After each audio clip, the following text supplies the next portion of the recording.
A lo largo de la historia, las enseñanzas y praxis cristiana han conocido luces y sombras, junto a testimonios heroicos y admirables de este amor capaz de ocupar el lugar del condenado a muerte. El caso de San Maximiliano María Kolbe en Auschwitz, 14 de agosto del 41, ocupa el lugar de aquel alemán que debía morir como represalia a otros prisioneros que habían escapado. O es capaz de tocar las llagas de los más pobres, entre los pobres en las periferias de Calcuta, como el caso de la Beata Madre Teresa, y tantos otros. También hubo persecuciones y muertes causadas por miserias, pecados o por interpretaciones estrechas, condicionadas por contextos históricos muy distintos a los actuales.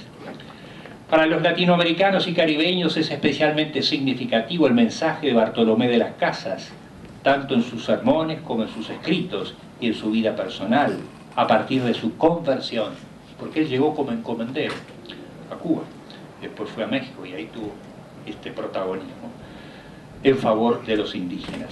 En la brevísima relación de la destrucción de las Indias, el comprometido fraile dominico denuncia los atropellos cometidos por conquistadores y encomenderos contra aborígenes americanos. Escritores americanistas como Germán Arciniegas afirman que el primer capítulo de los derechos del hombre se comenzó a escribir con este alegato de Bartolomé de las Casas a favor de los indios, con el cual se comenzó a frenar la ambición europea de esclavizar a los aborígenes. Segunda parte. Presento ahora el enfoque de la Iglesia cuando dialoga con la cultura pluralista actual, para la cual los argumentos tomados de la Biblia no serían convincentes.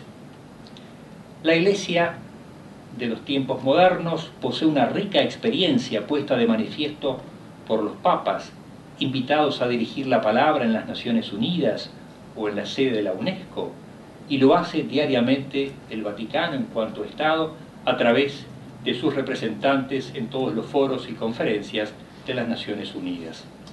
Resumiendo, la Iglesia defiende los derechos de la persona ante los atropellos o locuras de algunos científicos.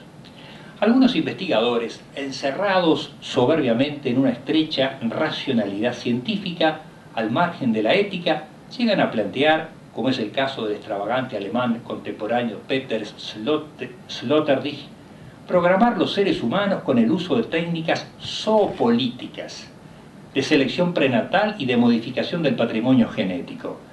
El modo mejor de mejorar la raza humana consistiría en asimilar su nacimiento y desarrollo a la cría y, diríamos, engorde de animales. Ya en 1955, un neurofisiólogo afirmaba alegremente: los hombres no son solamente análogos a las máquinas, son máquinas. Y en 1965, el futuro premio Nobel de Economía, Herbert Simon, declaraba: de aquí a 20 años, las máquinas serán capaces de hacer todo lo que puede hacer un hombre. Ya lo había imaginado en el año 32 Aldous Huxley, en aquella novela de ciencia ficción, El hombre feliz. Los ejemplos abundan en publicaciones científicas dedicadas a las investigaciones de la inteligencia artificial. La Iglesia Católica defiende en este caso los derechos humanos, levantando su voz profética contra los atropellos de algunos hombres de ciencia. A ellos se suman también voces de no creyentes con sensibilidad ética, como es el caso del filósofo Jürgen Habermas, en un debate, en un coloquio que mantuvo con el entonces cardenal Ratzinger. Las intervenciones de los papas valoran positivamente la Declaración Universal de los Derechos Humanos del 48, pero no dejan de señalar que muchas veces estas declaraciones son letra muerta, porque falta la valentía para aplicarlas. Ante la Asamblea General de la ONU, en abril del 2008, Benedicto XVI expresó que el mérito de la Declaración Universal fue que creó convergencias en torno a un nudo fundamental de valores y, por tanto, de derechos. Dijo: pero es un esfuerzo que hoy tiene que ser mucho más sostenido frente a iniciativas que buscan reinterpretar los fundamentos de la Declaración, comprometiendo su interna unidad para favorecer el paso o la transición de la protección de la dignidad humana a limitarse a simples intereses a menudo particulares. A menudo, dice el Papa, constatamos en los hechos un predominio de la legalidad sobre la justicia. Tenemos ahora esta ley que se propicia respecto al aborto, ¿no? Sería un caso concreto. Los derechos, cuando son presentados bajo una forma de pura legalidad, corren el riesgo de convertirse en proposiciones de corto alcance, separados de la dimensión ética y racional que constituye su fundamento y su fin. Bien, ya lo había entonces 30 años antes, en su primera encíclica, también Juan Pablo II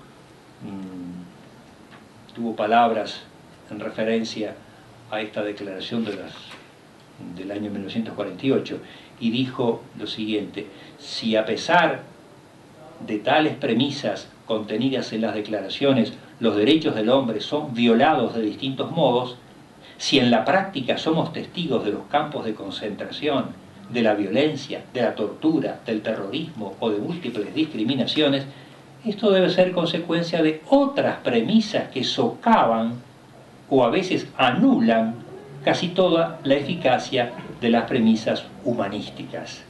Se impone entonces el deber de someter los mismos programas a una continua revisión desde el punto de vista de los derechos objetivos e inviolables del hombre. La Iglesia participa en organismos y conferencias de las Naciones Unidas, ofreciendo la experiencia de su rico humanismo y señalando también sus críticas. A modo de ejemplo, Monseñor Michel Chuyans, belga, publicó en el año 2000 un artículo, La ONU contra la familia, en la que prueba que las recientes conferencias de la ONU han atacado frontalmente la realidad de la institución familiar, y lo hacen a través de los siguientes recursos, como por ejemplo la atribución de un sentido equívoco dado a la palabra familia, la introducción de la ideología de género, la irrupción de nuevos derechos. Por ejemplo, el artículo 16 de la Declaración de los Derechos Humanos, de los Derechos del Hombre, del 48, es bien claro respecto a lo que se entiende por familia.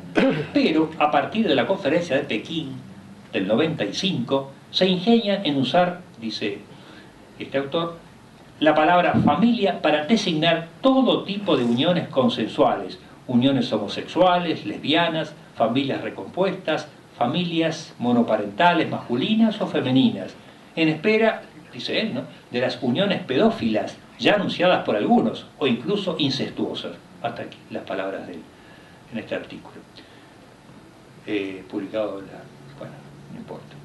Estamos aquí, afirma este autor, en presencia de una desviación del sentido de la familia.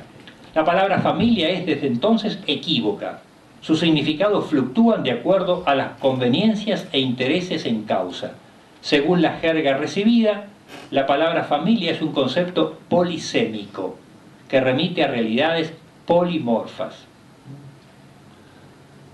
A modo de ejemplo, en Bélgica, en el 2006, se han modificado las estructuras fundamentales de la familia y se ha producido una fractura entre la ley positiva y los datos corporales de la naturaleza.